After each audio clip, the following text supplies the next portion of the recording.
하나님 말씀 오늘은 사도행전 26장 24절에서 32절까지의 말씀입니다.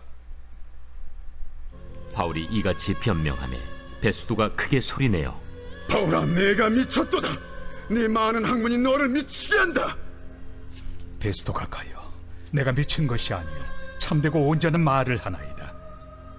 왕께서는 이 일을 아시기로 내가 왕께 담대히 말하노니 이 일에 하나라도 아시지 못함이 없는 줄 믿나이다. 이 일은 한쪽 구석에서 행한 것이 아니니이다. 아그리빠 왕이여, 선지자를 믿으시나이까? 믿으시는 줄 아나이다. 내가 적은 말로 나를 권하여 그리스도인이 되게 하려 하는도다. 말이 적으나 많으나 당신뿐만 아니라 오늘 내 말을 듣는 모든 사람도 다 이렇게 결박된 것 외에는 나와 같이 되기를 하나님께 원하나이다. 왕과 총독과 버니게와 그 함께 앉은 사람들이 다 일어나서 물러가 서로 말하되 이 사람은 사형이나 결박을 당할 만한 행위가 없다. 이에 아그리빠가 베스도에게 이르되 이 사람이 만일 가이사에게 상소하지 아니하였더라면 석방될 수 있을 뻔하였다. 하니라. 아멘. 이제 9월 첫날입니다. 은혜 여름이 다 지나가고 있어요. 올해는 우리가 여름 행사 발표를 한 달 전에 좀 일찍 했지요. 언제나 새로운 스타가 탄생하는 그런 순간들도 맛보면서 웃고 은혜를 받곤 합니다. 그것은 추수감사절 맞이 기간별 경연 대회 때도 마찬가지라 여겨집니다. 우리가 코로나 기간 중 몇 년 동안 못했는데 올해는 좀 한번 해보려고 합니다. 제가 그런 순서들을 갖게 되면 그 참가자들 속에 있는 여러 모양의 끼를 보곤 하지 않습니까? 그럴 때 느끼는 마음이 뭐예요? 야, 저 사람은 세상에서 참 잘 놀았을 수도 있겠다 하는 그런 마음이 들기도 합니다. 그러나 주 안에서 주 예수께 받은 그 사명 안에서 전혀 다른 그 아름다움으로 우리들에게 은혜를 끼치곤 합니다. 그렇습니다. 예수를 믿는 사람들은 유별난 사람들이다 라고 말하곤 합니다. 오늘도 여기 바울이 어떤 소리를 들어요? 너 미친 사람이다. 너 미친 사람이다. 이런 소리까지 들어요. 그래요. 세상에선 우리가 미친 사람 취급받는 순간을 만나기도 합니다. 똑같은 세상에서 살고 있지만 사는 세계가 다르고 사는 맛이 다르기 때문에 그래. 여러분, 좀 달라야 됩니다. 제가 자주 말씀드리는 것처럼 세상 사람들처럼 살면 안 돼요. 그건 그리스도인 아니에요. 지난 주일에도 그렇고 자주 말씀드리잖아요. 세상 사람들처럼 살지 말고 좀 신앙인답게, 좀 신령하게 우리가 그렇게 살아야 된다고. 적어도 교회 왔을 때만이라도 좀 그렇게 살자고 제가 자주 역설하잖아요. 여러분, 하나님의 말씀을 허투루 들으면 안 돼요. 너는 말해라. 나는 그저 내 생각대로, 내 고집대로 그냥 살겠다. 그러면 안 된단 말이에요. 왜 그렇습니까? 그리스도인들은 세상 사람들이 보지 못하는 것을 보고 듣지 못하는 하늘의 음성을 들으며 보통 사람들이 맛보지 못하는 그 신령한 세계를 맛보면서 살아가잖아요. 없다고 하는 하나님을 믿고 살고 보이지 않는 천국을 내 집처럼 여기고 그 천국을 기다리며 살아가고 있잖아요. 그러므로 부조리한 세상일지라도 억울하고 답답한 순간을 만날지라도 하나님께서 살아계셔서 구원의 역사를 이루어 가신다 하는 이 사실을 믿고 살아가는 것입니다. 정말 그렇게 살아야 됩니다. 그러나 별나게 살지만 모나게 살아서는 안 된다는 거예요. 분명한 복음적 소신과 은혜로 살아야만 합니다. 그러나 복음의 본질 외에는 다 품을 수 있어야 되는, 다 양보할 수 있어야 되는 거예요. 우리는 분명히 세상 사람들과는 다른 사람들이니까 생각이, 가치관이 다 다르잖아요. 무엇인가 더 잘난 사람들이다. 전 그렇게 생각을 해요. 그러면 잘나게 살아야 되지. 왜 못나게 삽니까? 왜 추하게 삽니까? 신앙 연륜에 걸맞는 거룩함이 잘난 아름다운 믿음의 사람답게 그렇게 살아내야 된다는 거예요. 어떤 경우에도 기가 꺾이지 않고 나에게 주신 분수의 복을 감사하면서 우리 하나님께서 주신 은혜를 받고 살고 있음을 확신하게 되어질 때, 우리는 바로 여기 29절 바울의 고백처럼, 바울이 뭐라고 그래요? 말이 적으나 많으나 당신뿐만 아니라 오늘 내 말을 듣는 모든 사람도 다 이렇게 결박된 것 외에는 나와 같이 되기를 원하나이다. 이렇게 고백할 수 있어야 되는 거예요. 예? 여러분, 얼마나 떳떳하고 아름다운 고백입니까? 우리의 가정과 교회에서 정말 이런 고백이 넘쳤으면 좋겠습니다. 그게 제가 목사 노릇하는 이유예요. 제가 목회하는 이유예요. 여러분, 오늘 본문의 시작에 보면 바울이 이같이 변명이라고 얘기를 해요. 근데 바울이 지금 변명하는 거예요? 아니에요. 우리는 변명이라는 단어를 생각하면 자기를 좋게 말하려고 애쓰는 것처럼 그걸 변명이라고, 자기가 잘못한 것을 감추려고 하는 걸 변명이라고 생각을 하잖아요. 바울이 지금 잘못한 걸 감추는 변명을 합니까? 아니잖아요. 우리 어제 보았던 바울의 간증을 보면 거기 자기 자랑 있어요? 예? 자기 거 고집하는 거 있어요? 아니에요. 그는 복음적 사명을 선언하는 아름다운 간증을 하고 있잖아요. 바울은 예루살렘에서 그렇게 복음을 전하다가 소란죄로, 교란죄로 감옥에 들어가 이미 3년여 동안 옥살이를 했어요. 가이사랴에서 아그리빠 왕과 베스도 총독 앞에서 자기를 변증하고 신앙을 간증할 좋은 기회를 얻을 때 그는 거침없이 말해요. 뭘 말하는 거예요? 자기 자랑을 말하는 거예요? 자기 거 지키겠다고 큰 소리 치는 거예요? 아니에요. 복음을 말하는 거예요. 복음을. 바울은 결박된 것 이외에는 나와 같이 되기를, 예수 믿고 구원받게 되기를, 예수 믿고 구원받게 되기를 원한다라고 말하고 있어요. 바울의 위대한 자존심이 나타나고 있는 거예요. 세상 사람들 같은 꼴값 자존심이 아니에요. 자기가 가진 세상적인 그 어떤 것을 자랑하고 그것을 지키려고 난리 떠는 추잡한 자존심이 아니란 말이에요. 사람들 앞에서는 체하고 척하면서 위선이나 떨고 사람들이 모르는 이기나 욕심을 탐하는 추악한 자존심도 아니란 말이에요. 그것을 위대하다고, 신령하다고 말할 수는 없을 거예요. 바울이 나와 같이 되기를 바란다고 한 그 자존심의 근거가 무엇입니까? 그것은 바로 어제 보았던 19절의 말씀, 하늘의 계시를 본다는 거 아니겠어요? 하늘의 음성을 듣는 것입니다. 그 이상 그 하늘이 보여준 하나님의 뜻대로 살기 위해서 영부림치며 사는 거예요. 그래서 아름다운 거예요. 그래서 고상한 거예요.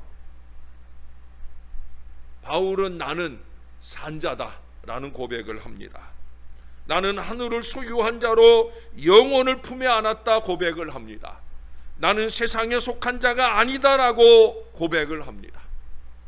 구약의 아브라함이나 룻이나 요셉의 일생을 보면 아주 신성한 자존감을 가지고 유혹을 물리치고 승리하는 축복을 받은 것을 볼 수가 있어요.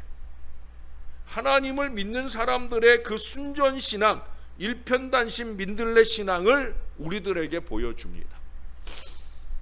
여러분, 한결같음, 제가 좋아하는 단어예요. 그래서 제가 전에 목회하던 교회에서는 아기가 태어났는데 아기 이름을 뭐라고 지었다고 한번 말씀드렸죠. 한결이에요. 한결. 아버지가 김씨인데 김한결이에요. 예? 요새는 출산을 해도 제가 출산하면은 3주 만에 제가 출산한 가정을 신방을 해요. 아기를 가장 먼저 축복하기 위해서. 그리고 제가 축복하면 그 주일에 그 아기를 데리고 교회에 와서 축복 기도를 받아요. 요새는 그렇게 못 하거든요. 예? 목사가 신방 가는 일도 어렵고 또 3주가 아니라 석 달이 지나도 애 데리고 교회 올 생각들을 안 해요. 뭐 큰일 나는 줄 알아. 근데 제가 그때는 3주 만에 아이를 찾아가서 아이 이름을 물으니 한결이라는 거예요. 그래서 왜 그렇게 이름을 지었나 물으니까 목사님이 좋아하시잖아요. 목사님 말씀대로 키우고 싶어요. 그래서 한결이라고. 제가 이미 그 아이를 본 지 오래되지만 지금도 그 아기 얼굴이 생각이 나요. 한결같음. 근데 여러분, 그 한결같음이 반대인 사람도 있잖아요. 예? 그 한결같음이 전혀 변화될 줄 모르는 추한 사람들도 얼마나 많아요. 맨날 그 모양 그 꼴이에요.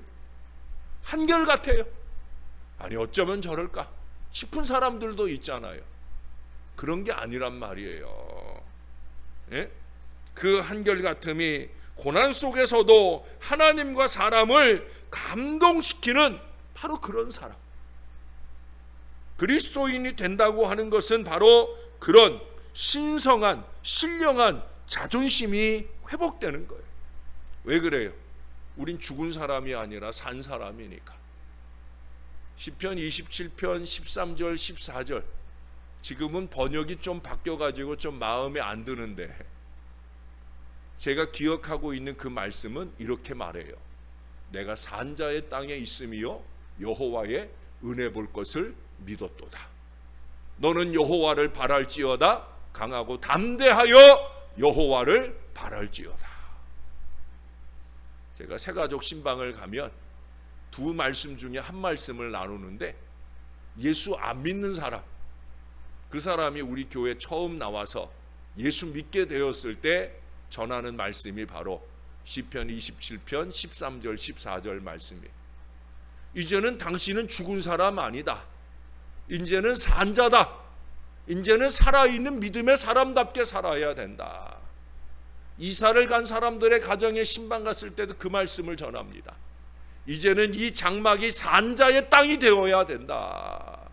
산자의 땅에서 하늘의 은혜 볼 것을 사모하며 살아야 된다. 여러분, 우리 신월제일교회는 산자들의 땅인 줄로 믿습니다. 여호와의 은혜 볼 것을 사모하고 받은 바 은혜대로, 여러분 제발 은혜대로 그렇게 우리가 좀 살아야 되지 않겠습니까? 왜? 우리는 산자들이니까. 이 땅 어떤 환경에서 살든지 별난 은혜의 사람들입니다. 어떤 사람도 부러워할 필요가 없는 그런 사람들이에요. 우리는 산자의 신앙을 가지고 있으므로 산자의 자존심을 가지고 이 땅 위에 죽어가는 사람들처럼, 그 사람들처럼 살면 안 되고 오히려 그런 사람들을 불쌍히 여기는 마음을 지니고 살아야 된다는 거예요. 절대 죽어가는 인생들을 흉내내서는 안 됩니다. 그들과 좀 다른 차원의 거룩하고 신령한 생명력을 힘있게 드러나는, 그래서 누구보다 행복한 그리스도인으로 살아야 되는 거예요. 우리는 그리스도를 모신 사람들이니까. 예? 내 안에 그리스도가 계시기에 우리를 그리스도인이라고 그러잖아요. 그러면 그리스도인다운, 예? 바울의 표현처럼 그리스도로 옷 입은 사람다운 그런 삶을 살아낼 수 있어야 되죠. 바울은 뭐라 그래요? 예? 가난해도, 천대를 받아도, 옥에 갇혀도 존귀한 그리스도를 모셨다는 그 신성한 자존심을 가지고 오늘 살고 있잖아요. 여러분, 고린도후서 6장 9절 이하에 보면 바울은 자신을 무명한 자 같으나 유명한 자라, 근심하는 자 같으나 항상 기뻐한다고. 그러면서 오늘 이 고백을 하는 거예요. 나와 같이 되기를 원한다. 이 신성한 신령한 자존감을 가지고 살아가고 있는 바울이 저와 여러분에게 간곡하게 말하고 있어요. 나와 같이 좀 되어주세요. 저는 아직 부족해서 저처럼 좀 사십시다라고 자신 있게 말할 수 없는 종이지만, 사랑하는 여러분, 조금이라도 좀 신용이라도 내면서 좀 살아봐야 되지 않겠습니까? 우리가 먼저 예수 믿은 사람이라면, 우리가 먼저 직분 받은 사람이라면 그렇게 좀 신령하고 은혜 받은 사람답게 말하고 행동하며 살아야 된다는 거예요. 우리도 이런 사명감의 긍지를 가지고 내가 사는 것이 그리스도니 죽는 것도 유익하다. 나는 사나 죽으나 내 안에서 그리스도가 존귀하게 되기를 원한다 하는 이 바울의 고백으로 살 수 있어야 됩니다. 충성스러운 믿음을 가지고 우리는 무명한 자 같으나 우리 하나님이 알아주시는 유명한 자요, 아무것도 없는 자 같으나 우리 하나님의 공급을 받고 사는 모든 것을 가진 자처럼 그렇게 현재 이대로 자신을 소중히 알고 어느 환경에서나 기쁨을 잃지 않고 봉사하는 신령한 신성한 그리스도인이 되어야 됩니다. 여러분, 저와 함께 이 고백을 좀 떳떳하게 할 수 있는 사람이 되도록 좀 한번 노력해 보십시다. 나와 같이 되기를 원하노라. 나와 같이 되기를 원하노라. 내 자식들이 나와 같이 되기를 원하노라. 내 신앙의 후배들이 나와 같이 되기를 원하노라. 아이고, 저 따위가 뭔 신앙이라고, 아이고, 저 따위가 뭔 목사라고, 저 따위가. 여러분, 그렇게 말하는 인생으로 살면 얼마나 불쌍합니까? 이제 하나님 앞에 갈 날이 얼마 남지 않았는데, 이제 주님 오실 날이 얼마 남지 않았는데, 여러분, 하루를 살아도 우리 좀 제대로 살아봐야 되지 않겠습니까? 이 고상하고 신령한 자존감으로 담대하게 복음을 전하는 그런 영적 자존감이 분명한 그런 신앙 백성들이 다 될 수 있기를 오늘도 우리를 존귀하게 해주시는 우리의 구주 예수 그리스도의 이름으로 간절히 축원합니다. 기도하겠습니다. 주님, 오늘도 말씀을 주셔서 감사합니다. 바울이 위대하기에 우리가 그 바울의 발끝도 따라가기 어려운 줄을 알지만, 그래도 조금이라도 바울의 흉내를 내며 좀 살고 싶습니다. 게으르고 나태하고 어리석고 추악한 모습으로 사는, 그리스도인 아닌 것처럼 사는, 심지어 주님의 교회에서조차 그 어리석음을 쏟아놓는 불쌍하고 불결한 인생들이 아니라 정말 주님이 소중히 여기고 누가 보더라도 누가 듣더라도 소중하고 신령하게 보여지는 그 아름다운 믿음으로 살았으면 좋겠습니다. 간증한답시고 자기 자랑이라 늘어놓는 추악한 인생이 아니라 정말 하나님이 영광을 받으시고 복음이 복음답게 증거되는 능력 있는 그리스도인으로 그렇게 우리가 살아낼 수 있기를 소원합니다. 내가 자랑하는 것이 내가 아니라 내 안에 계신 그리스도가 되며 그리스도가 증거되는 일을 가장 행복하게 여기는 그런 믿음의 사람으로 살고 싶습니다.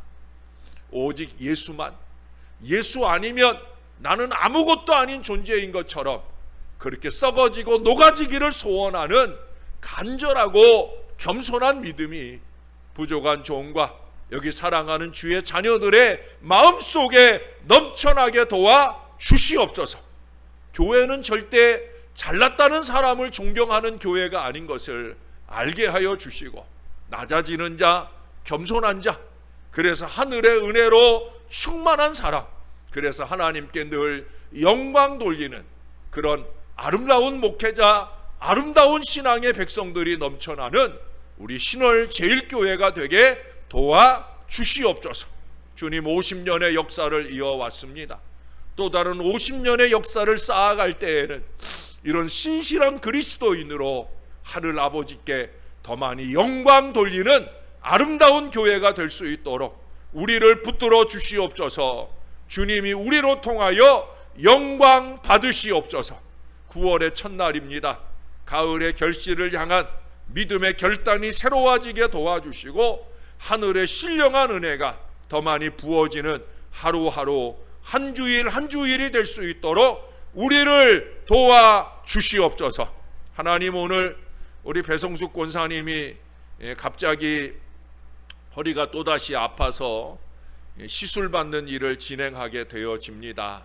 3번과 4번 척추가 많이 협착이 되어서 이 부분에 시술이 이루어지는데 주님이 여종을 강하게 붙들어 주시옵소서. 능력 있는 치유와 회복을 통해 더욱더 건강해져서 우리 하나님께 열심 있게 헌신해내는데 어려움이 없도록 큰 은혜의 날이 될 수 있게 그 아픈 데를 만져주시고 시술하는 부분을 치유하여 주시옵소서. 치유하시는 우리 하나님의 은혜가 함께 할 줄로 믿습니다. 감사합니다. 예수님의 이름으로 기도합니다. 아멘.